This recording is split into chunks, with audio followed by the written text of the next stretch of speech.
Hace unos 450 millones de años, ninguna vida animal ni vegetal habitaba en la superficie de los continentes. La tierra firme no era más que un inmenso desierto. El océano, por el contrario, rebosaba vida. En aquel entonces, nuestros antepasados eran una especie de peces primitivos. Pero muy pronto tendrían que abandonar este medio en el que la vida había aparecido por primera vez. Los movimientos permanentes de la corteza terrestre iban a obligarles. Los continentes derivaban y la placa oceánica se elevaba a sacudidas. Los peces tuvieron que adaptarse.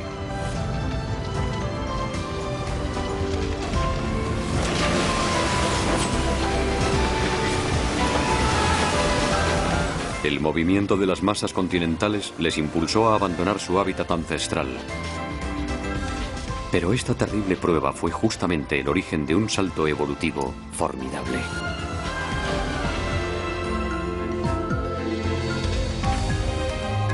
Las plantas habían invadido la Tierra mucho antes que los animales. Ahora les tocaba a ellos descubrir nuevos horizontes. Nuestros ancestros desarrollaron entonces pulmones, luego pies y manos. La conquista de la Tierra podía comenzar.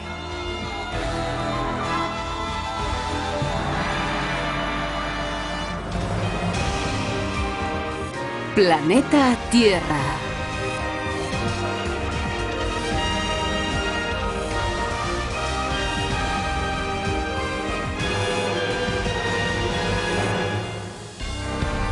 Al asalto de la Tierra.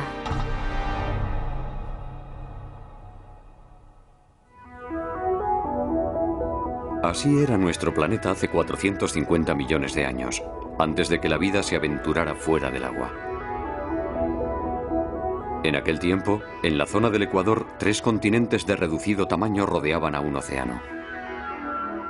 Y fue precisamente aquí donde se preparó el gran desembarco de la vida hacia tierra firme. Este océano recibe el nombre de Iapetus.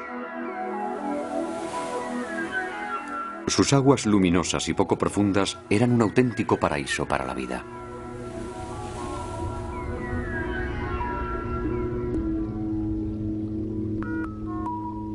Formas de vida muy diversas evolucionaban entre los inmensos arrecifes coralinos de este Edén acuático.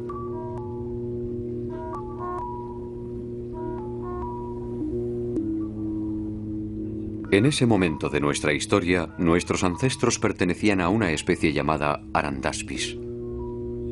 Son los peces más antiguos conocidos dotados de vértebras. Vivían hace 450 millones de años. Estos torpes nadadores de unos 20 centímetros de largo no poseían aletas.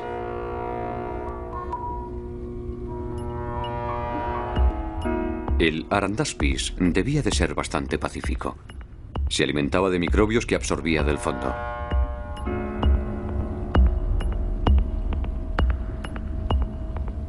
Pero esta vida paradisíaca no iba a durar mucho tiempo para los peces. Los problemas se avecinaban ya.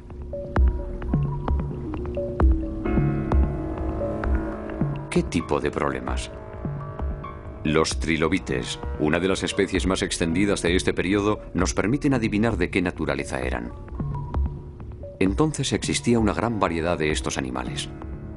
Algunos se arrastraban por el fondo, otros nadaban libremente en el océano.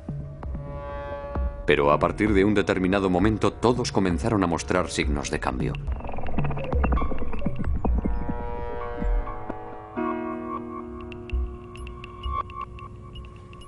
El profesor Richard Fortey del Museo de Historia Natural de Londres habla de una auténtica convulsión en la morfología de los trilobites.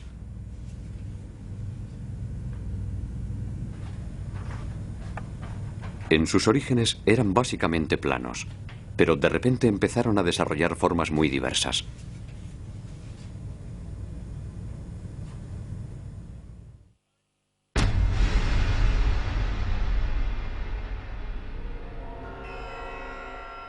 El Dicranurus, por ejemplo, apareció hace 400 millones de años. Las espinas que cubren su cuerpo le dan un aspecto extraño. ¿Qué pudo originar un cambio tan profundo en los trilobites?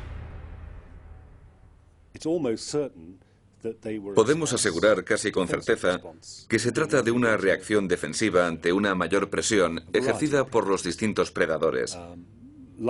En otras palabras, la vida se había puesto un poco más difícil para los trilobites y una de sus respuestas fue mejorar su caparazón protector. ¿Por qué la vida se había vuelto más difícil en el océano primordial?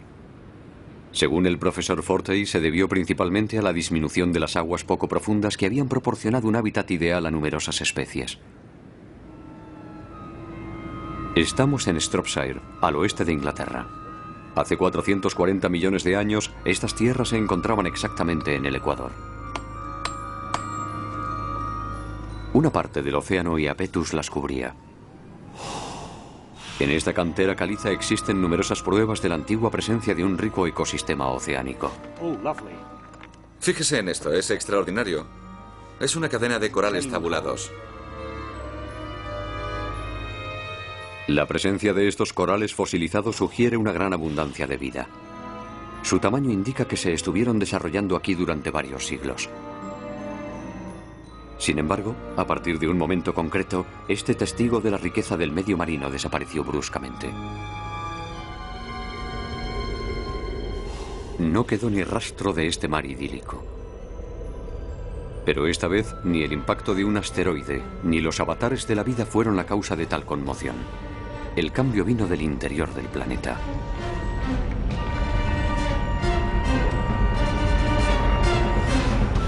En las profundidades de la Tierra la temperatura puede alcanzar varios miles de grados. Este calor extremo provoca un lento movimiento de convección del manto terrestre.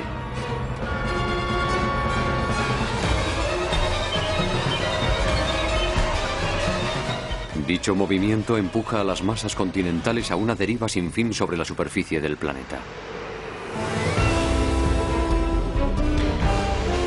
Precisamente esa deriva de los continentes fue la que hizo desaparecer el océano Iapetus. Las tres masas continentales que lo rodeaban se acercaron entre sí.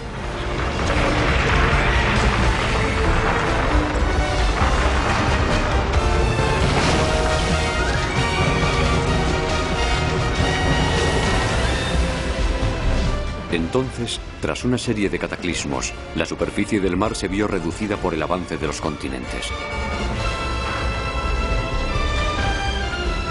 Como no podían desplazarse, la mayoría de los corales fueron destruidos.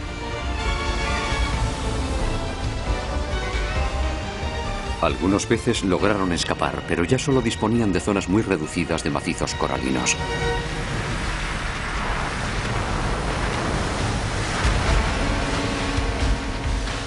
Los continentes se desplazan solamente algunos centímetros al año.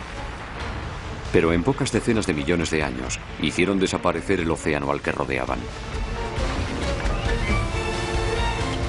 El fondo marino, antes tapizado de corales, fue brutalmente levantado e integrado en las tierras emergidas. Hace 400 millones de años, el océano Iapetus había dejado de existir.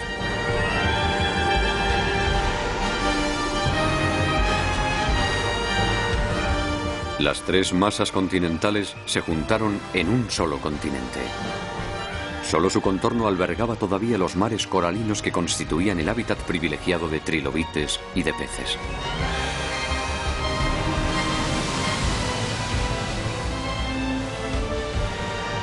Una disminución del espacio vital implica necesariamente una mayor competitividad.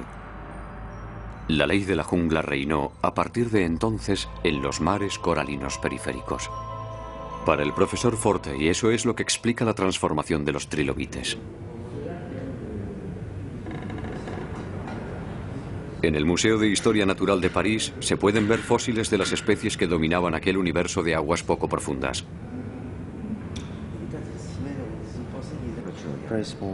El profesor Daniel Gouget es un experto conocedor de los dueños y señores incontestables de aquel medio.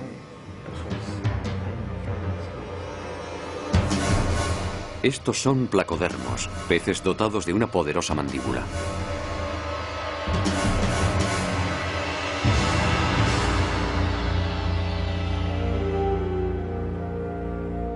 El particular esqueleto del placodermo no se encuentra en ningún otro pez.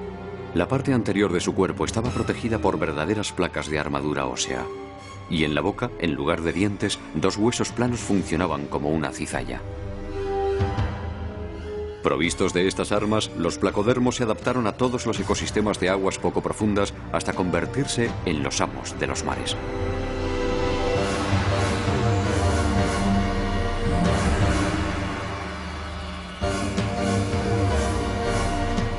El Dunkleosteus es uno de los placodermos que alcanzaron tamaños extraordinarios. Algunos especímenes llegaban a medir hasta 6 metros de largo. Frente a tales monstruos, nuestros antepasados estaban totalmente desarmados.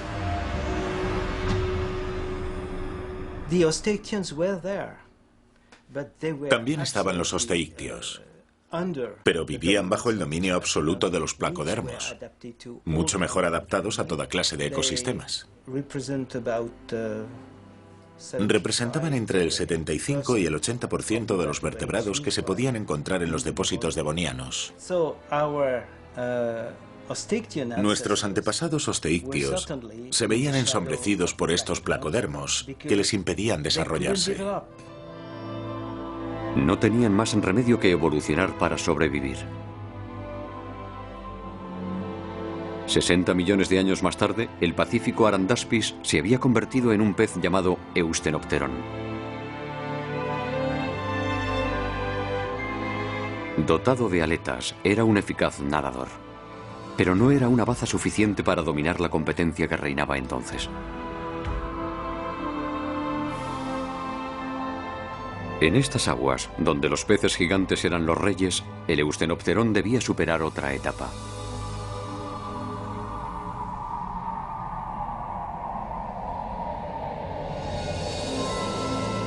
Una etapa tan importante que iba a permitirle abandonar el océano, donde la competencia era tan feroz. Pero ¿hacia qué horizonte se encaminó el Eustenopteron?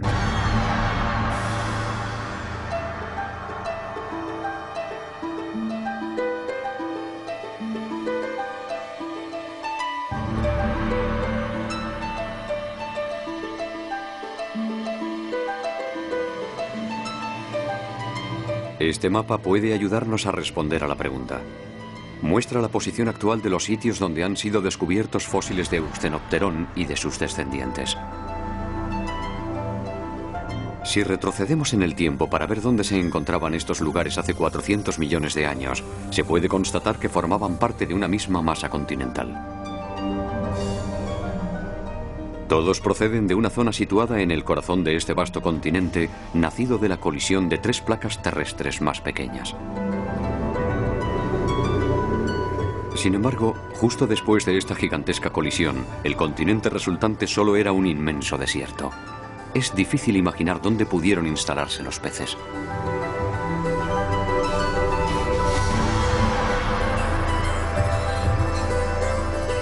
En un entorno tan hostil, ¿dónde lograron encontrar refugio nuestros antepasados? Un indicio nos lo proporciona la cadena montañosa, a lo largo de la cual fueron encontrados todos los fósiles, ya que nos señala precisamente el lugar de la colisión de los continentes originales.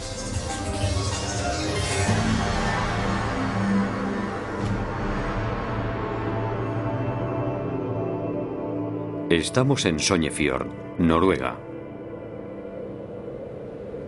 Es el más septentrional de todos los lugares que atestiguan la colisión de los dos macizos continentales llamados Báltica y Laurentia. Los espectaculares paisajes de este fiordo están, en parte, formados por estratos muy antiguos que revelan la violencia extraordinaria del choque continental.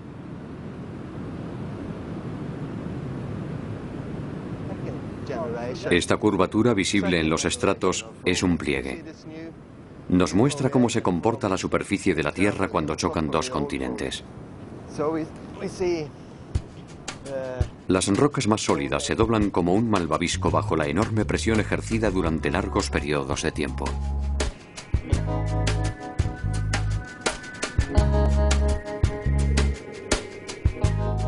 Los plegamientos de los estratos pueden observarse en varios lugares del mundo donde los continentes chocaron entre sí.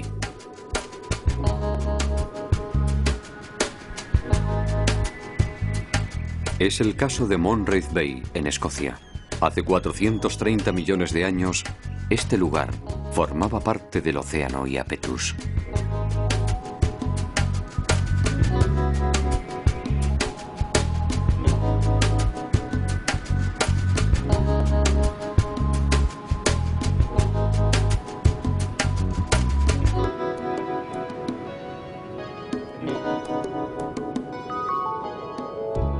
La parte meridional de la zona de colisión se encuentra hoy en el este de Estados Unidos. Estamos en Monadnock Mountain, en New Hampshire, uno de los picos más escalados del hemisferio norte.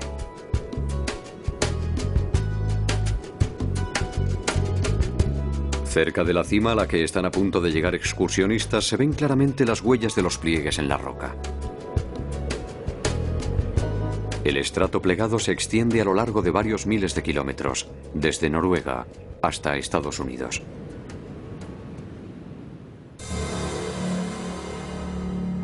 La fuerza colosal que provocó estos pliegues modificó igualmente el medio ambiente terrestre.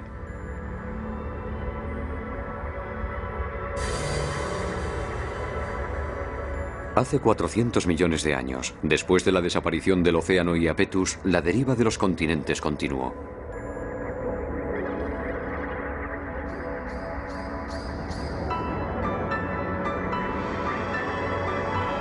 En cada punto de contacto, la Tierra, empujada por uno y otro lado, se fue elevando progresivamente.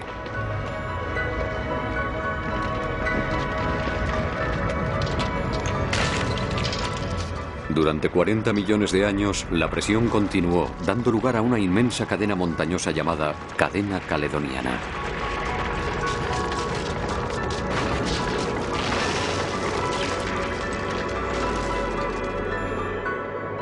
Los científicos creen que era tan alta como el Himalaya actual, con numerosos picos por encima de los 8.000 metros.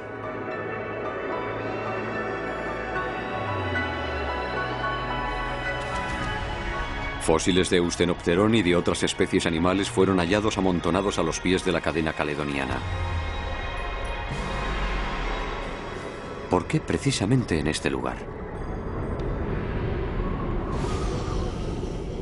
Cuando apareció esta inmensa cadena, se convirtió en un nuevo obstáculo que impidió el paso de las nubes, y torrentes de agua se precipitaron por sus laderas.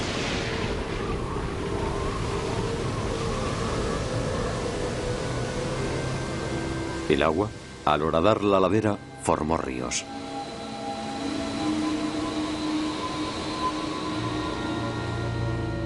Un nuevo mundo de agua dulce hacía su aparición por primera vez en el interior de la Tierra.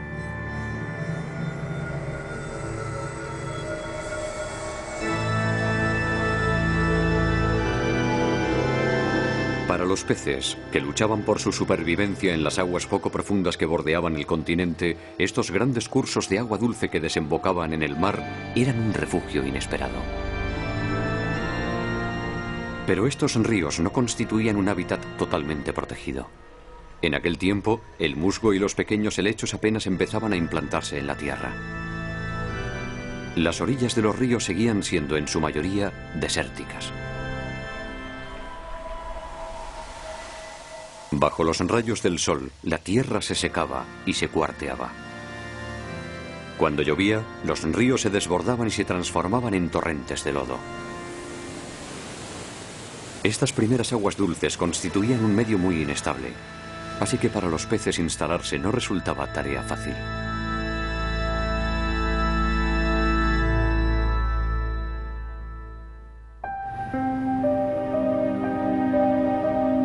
Lo que convirtió este entorno hostil en un medio más acogedor fue la vida misma.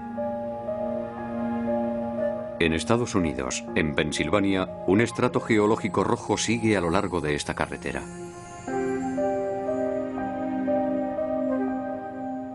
Hace 370 millones de años, esta colina se encontraba al pie de las montañas caledonianas y por ella discurrían grandes ríos.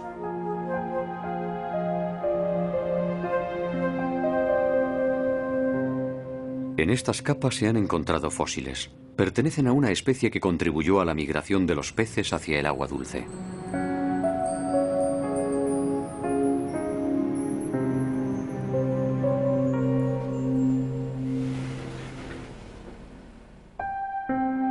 Estos fósiles son de una planta llamada Archaeopteris.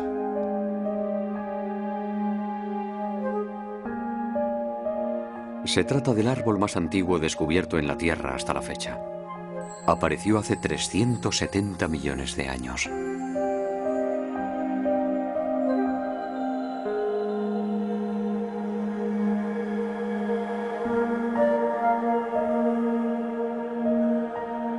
El Archaeopteris se parecía a una conífera. Fue el primero en la historia de la Tierra en poseer un tronco.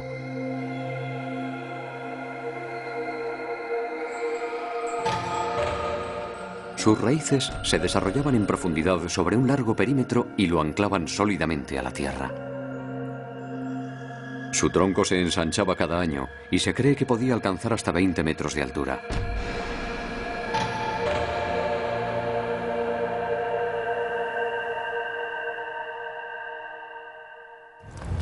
Okay, Chuck, let's see. Yeah, there's one there. You want that one? Yeah. Okay, and let's see. Gotta get the light right. Yeah, there's another one. El profesor Stephen Seckler del Instituto Politécnico de Virginia estudia el impacto que supuso la aparición del Archaeopteris en su entorno.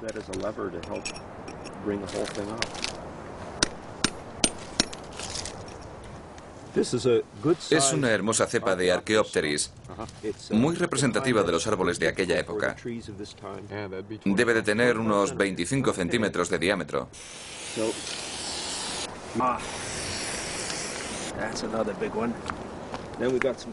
Los científicos marcan el emplazamiento que ocupaba cada árbol para intentar evaluar la densidad de este bosque.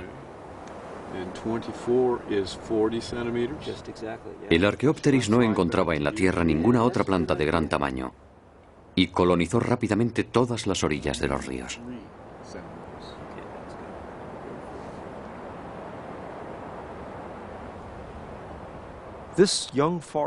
El bosque joven que tenemos aquí detrás presenta grandes similitudes con los primeros bosques de Archaeopteris.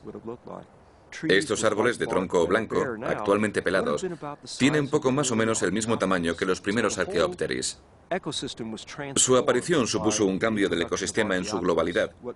Lo que antes era un entorno al descubierto, muy poco productivo, se transformó en un medio cubierto de una densa capa arbórea con una tasa de productividad mucho más elevada. Antes de la aparición del Archaeopteris, el interior de los continentes era un entorno hostil para los animales. Pero a partir de entonces, las tierras áridas se cubrieron con los primeros bosques de la Tierra.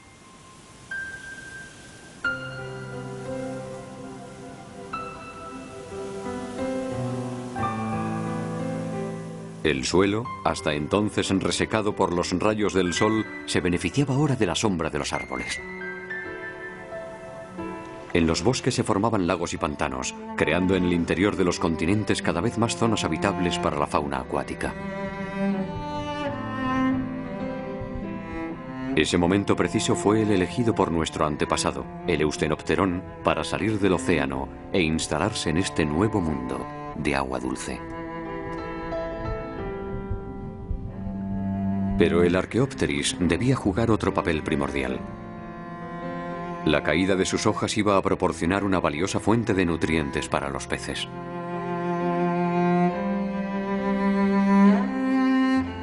Las hojas del Archaeopteris, descompuestas por las bacterias, pasaron así a alimentar a la fauna acuática.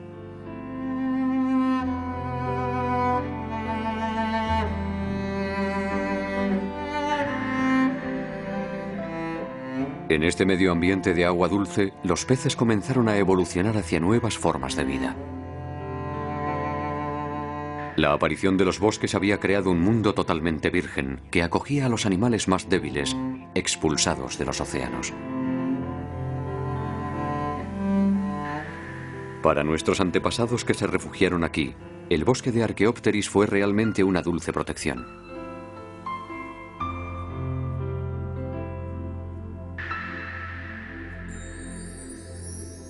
Pero su nacimiento no solo había creado las condiciones para dar un nuevo salto evolutivo, también trajo consigo su ración de catástrofes.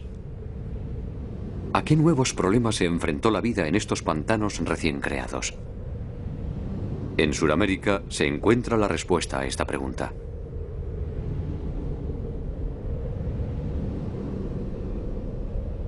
Estamos en la cordillera de los Andes. Esta cadena montañosa es también el resultado de un choque continental ocurrido hace 400 millones de años.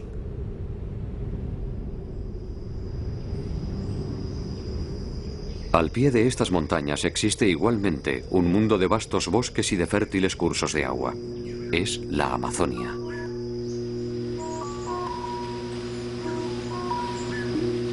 La Amazonia está cubierta de bosques primarios muy densos.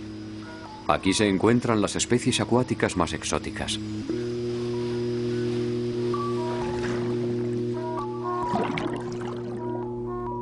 La armadura de este pleco recuerda sin duda a la de algunos peces prehistóricos. Y el majestuoso arowana presenta unas características únicas. La Amazonia es un verdadero santuario para las especies de agua dulce.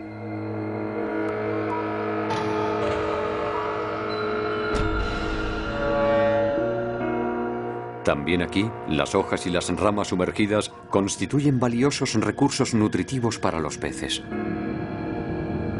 La materia orgánica proporcionada por los bosques alimenta a toda la riqueza del ecosistema amazónico. A la sombra de los Archaeopteris, nuestros ancestros conocieron sin duda un mundo parecido a este.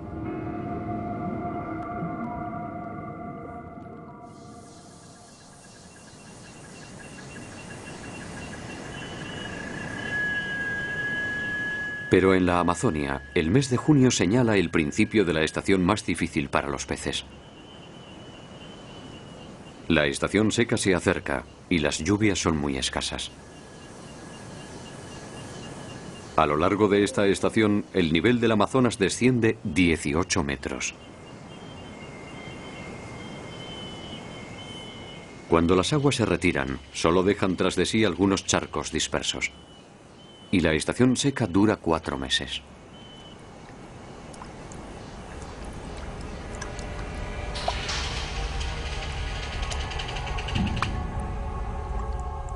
Estos peces vienen a respirar a la superficie porque las concentraciones de oxígeno en el agua son insuficientes.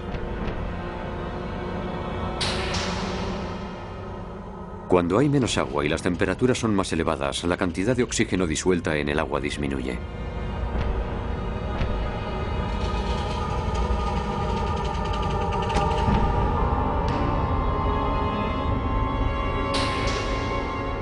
Hace 370 millones de años, este fenómeno de estaciones secas afectaba igualmente a los santuarios de agua dulce. Al contrario que en los vastos océanos, el medio ambiente de los ríos y los lagos era bastante precario y regularmente el agua escaseaba de forma dramática.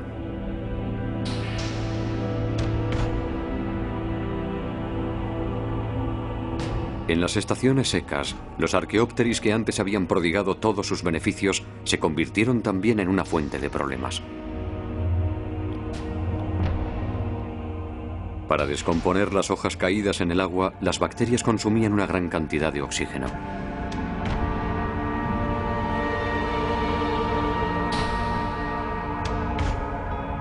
El gran desafío al que se enfrentaba la vida en este entorno de agua dulce era, pues, la rarefacción del oxígeno.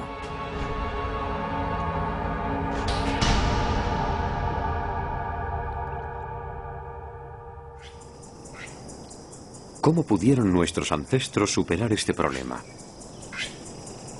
Nuevamente, la respuesta la encontramos en la Amazonia.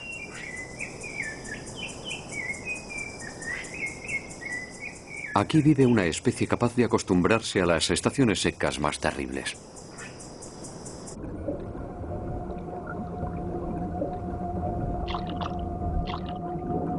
Este pez que acaba de asomar la cabeza fuera del agua respira por medio de pulmones.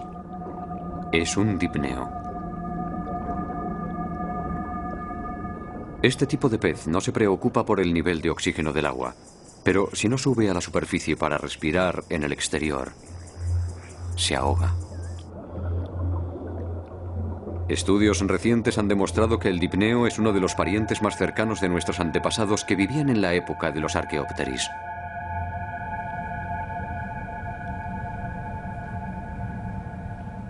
El profesor Per Alberg es un especialista del Eustenopteron. Cree que también él debía estar provisto de pulmones.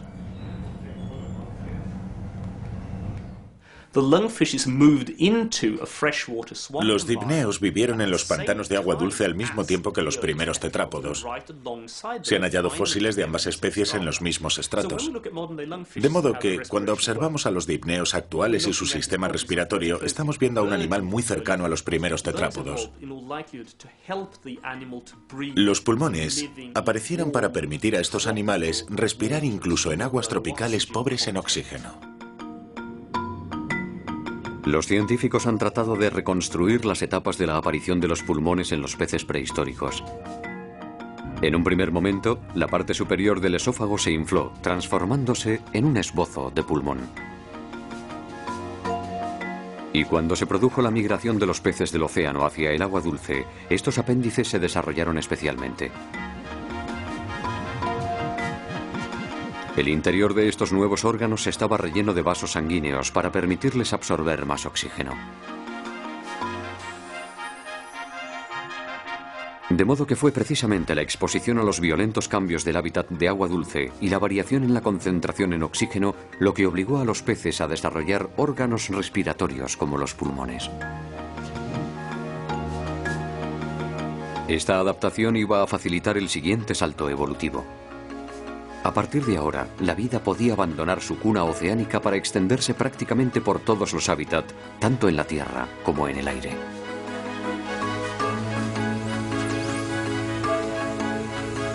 Pero las consecuencias de este acontecimiento se observan todavía en los animales que siguieron siendo acuáticos.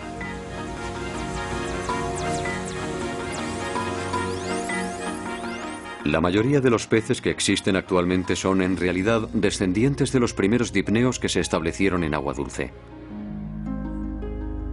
Sus vejigas natatorias no son sino una evolución de los pulmones primitivos.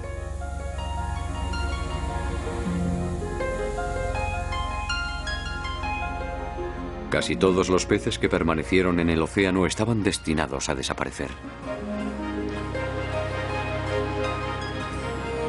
El vacío dejado por esta desaparición fue enseguida ocupado por aquellos que habían escapado hacia el agua dulce y habían adquirido pulmones. Regresaron al océano, donde los problemas de rarefacción de oxígeno no existían.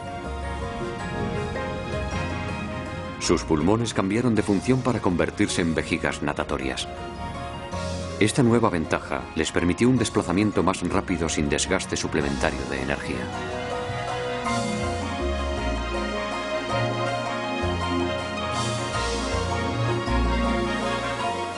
A los pies de la cadena caledoniana, este nuevo mundo de bosques y de agua dulce fue nuestra segunda cuna después del océano primordial.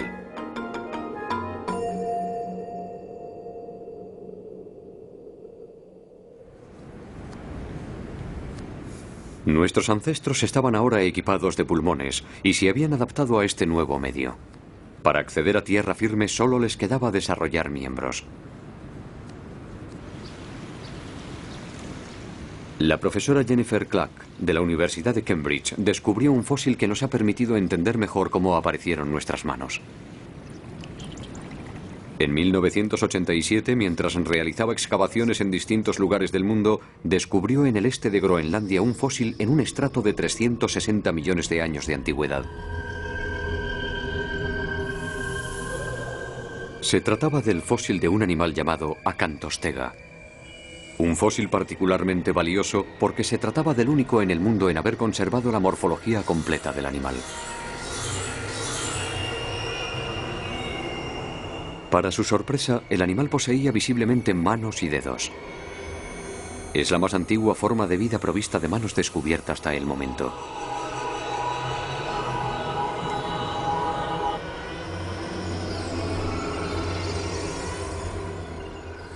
La profesora Clark realizó dibujos detallados de la Acantostega.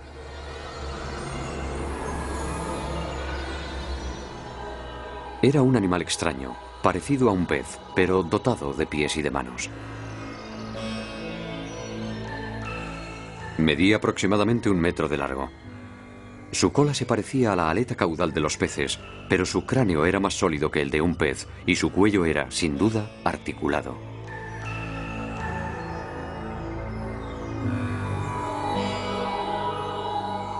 El acantostega era una evolución del Eustenopterón.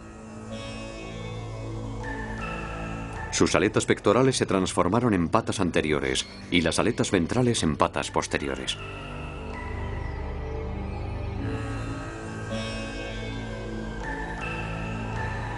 ¿Qué había pasado en los últimos millones de años para provocar semejante evolución?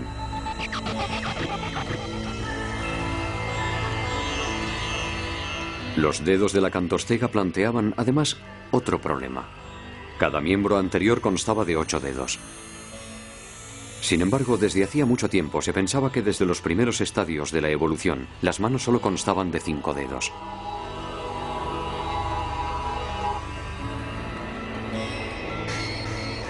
Los científicos también creían que las manos provistas de dedos solo habían aparecido después de que los animales se instalaran en tierra firme.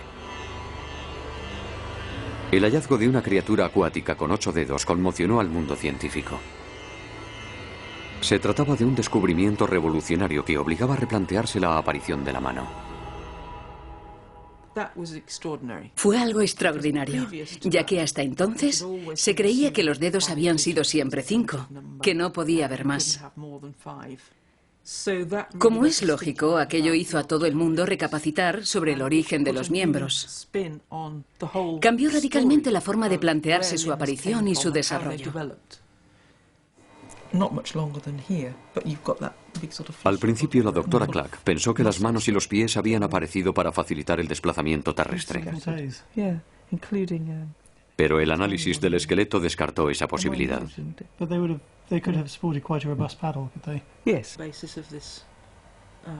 La forma en que los brazos estaban unidos al cuerpo contradecía flagrantemente esa hipótesis.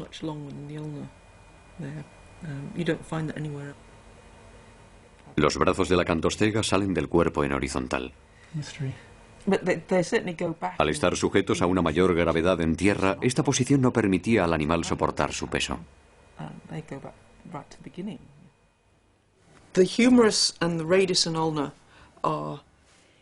El húmero y el radio forman un ángulo que no permite al miembro doblarse así. Las articulaciones que tenía aquí y aquí sugieren que el brazo debía llevarse de lado y, por tanto, no podía soportar ningún peso. Si no le servían para desplazarse en tierra firme, ¿para qué le servían los brazos a la acantostega? Unos científicos hicieron análisis del esqueleto y realizaron una simulación del movimiento del animal. Pero el resultado, en lugar de aportar respuestas, planteaba aún más preguntas. He aquí una simulación del movimiento, tal como lo describen los estudios de la profesora Clack. El acantostega parece retorcerse para avanzar. Este movimiento sugiere que no debía ser un buen nadador. Para nadar eficazmente, es preferible carecer de miembros para limitar la fricción del agua.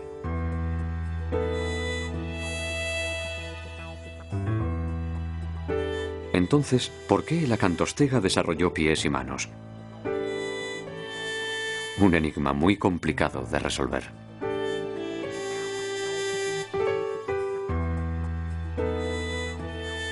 La solución iba a encontrarse en un lugar inesperado, Red Hill, donde se habían descubierto los fósiles del primer bosque de Archaeopteris.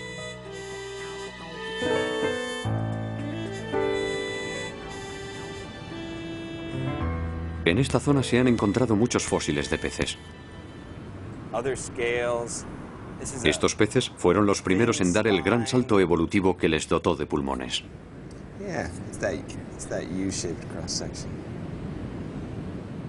En 1998, el profesor Ted Dessler de la Academia de Ciencias Naturales de Filadelfia descubrió unos dientes de pez muy grandes.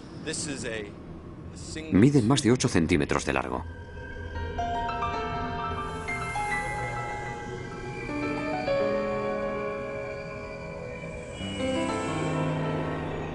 El animal al que pertenecían fue reconstruido a partir de otros elementos fosilizados hallados cerca de los dientes. Se trataba de un enorme pez de 5 metros de largo, totalmente cubierto de escamas rígidas.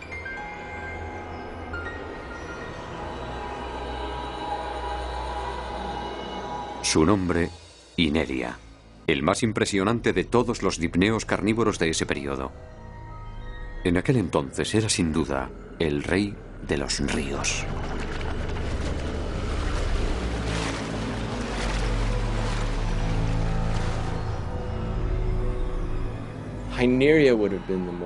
El Ineria era indudablemente el más feroz de los peces que vivían en el ecosistema de Red Hill. La forma del cuerpo demuestra claramente que era un animal capaz de nadar velozmente, de lanzarse muy rápido, perseguir a su presa y de sujetarla entre sus enormes dientes.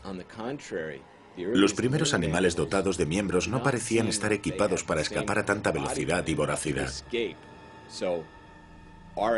Nuestros ancestros no debían ser enemigo frente al Ineria. En aquella época, el hábitat de los ríos, que había sido durante un tiempo refugio seguro frente al océano, se convirtió en un entorno mucho más competitivo, donde cada uno debía nuevamente luchar por su supervivencia.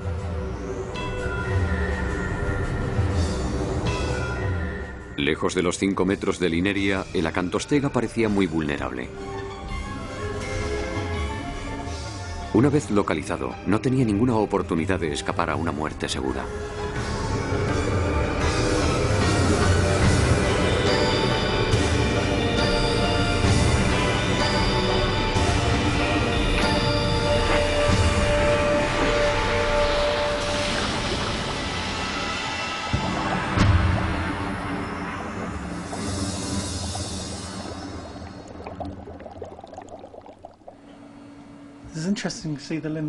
¿Cómo pudo entonces sobrevivir un ancestro tan débil? De nuevo se planteaba la cuestión de las manos. ¿No serían acaso la clave de una nueva estrategia? La profesora Clack formuló entonces una hipótesis revolucionaria sobre el uso de estos nuevos miembros.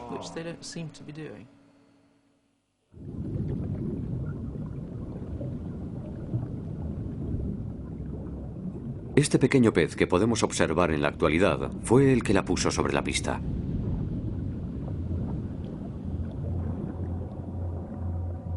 Es un Brachionictis, un teleósteo. Vive en los fondos marinos, mide unos 10 centímetros y domina el movimiento de sus aletas tan bien como si se tratase de pies o de manos. Las utiliza para desplazarse lentamente por el fondo o para agarrarse a las rocas y acechar a sus presas.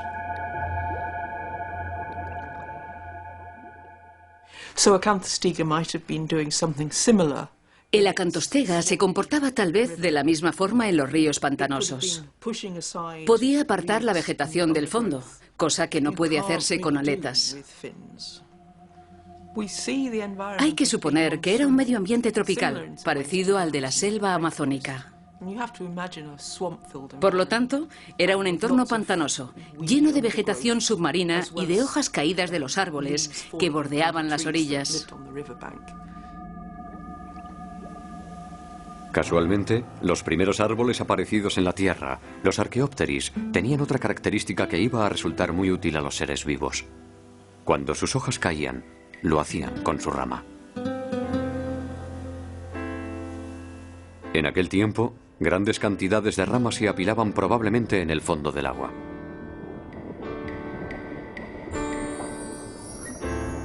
En opinión de la profesora Clack, quizás en estas aguas profundas, entre la maraña de ramas, es donde el acantostega decidió establecerse.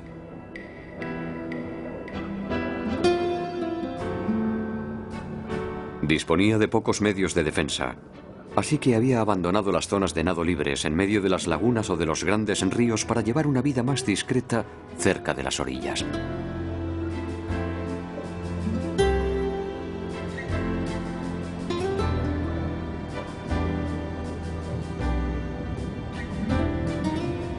Y para esconderse entre las ramas caídas, sus manos eran, con certeza, muy prácticas. Le permitían abrirse paso entre la maraña de ramas, donde se alimentaba de pequeños peces.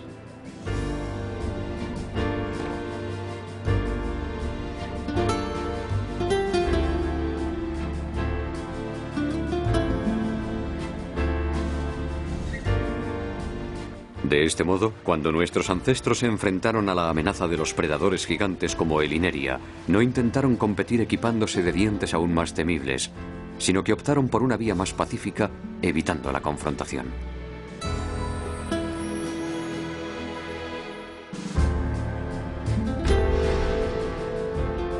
Esta opción iba a permitirles dar un increíble salto hacia adelante en la evolución. Gracias a las manos que le permitían abrirse paso entre los ramajes, el acantostega pudo vivir en las aguas poco profundas de los ríos al abrigo de los peces más grandes.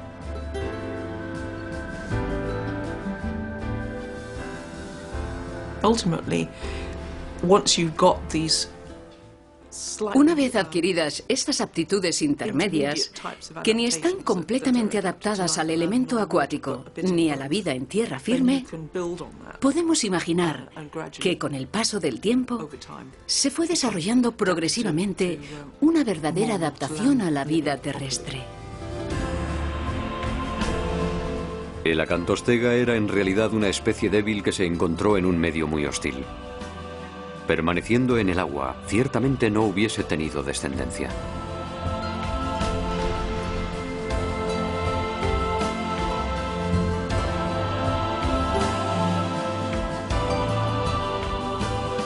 Pero a partir de un cierto momento, su mirada se dirigió hacia una nueva frontera. Y después de muchos millones de años, consiguió franquearla. Nuestros ancestros estaban preparados para vivir en tierra firme.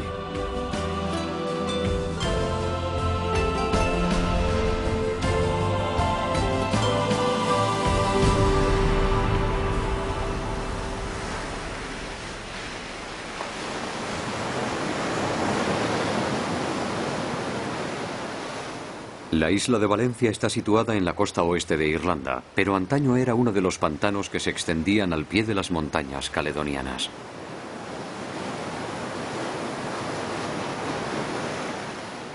En 1992, gracias a unas excavaciones realizadas en estas costas, se descubrieron unas huellas dejadas por nuestros lejanos antepasados. 260 en total. Evocan claramente el paso de un animal que se apoyaba alternativamente sobre el pie derecho y luego sobre el izquierdo.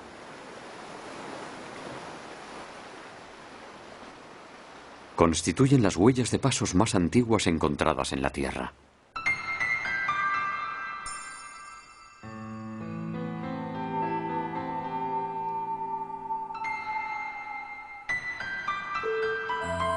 Se cree que el primer animal que recorrió esta tierra apareció hace 360 millones de años.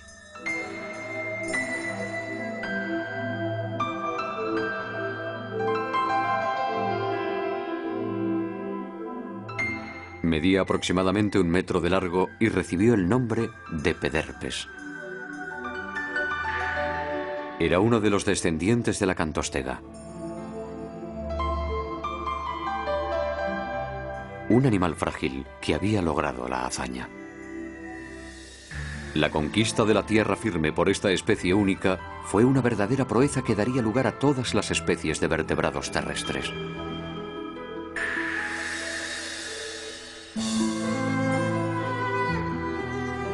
Gracias a la deriva de la tierra firme, la vida se vio impulsada a explorar su superficie. Y sobre esa tierra en movimiento fue donde se desarrolló el proceso evolutivo que condujo hasta nosotros. En tierra firme, la evolución conoció una aceleración espectacular. La superficie de los continentes contenía entornos mucho más variados que el fondo de los océanos. El horizonte evolutivo se amplió y apareció una gran abundancia de especies.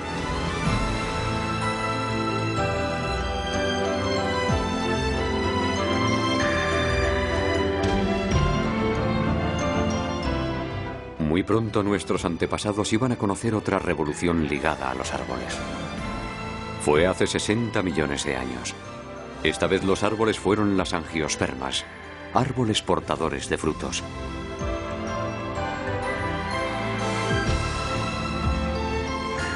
Hasta entonces, los mamíferos solo podían subir a los árboles sirviéndose de sus garras. Pero para llegar hasta los frutos de las angiospermas tuvieron que adquirir una nueva habilidad de la mano, la facultad de asir.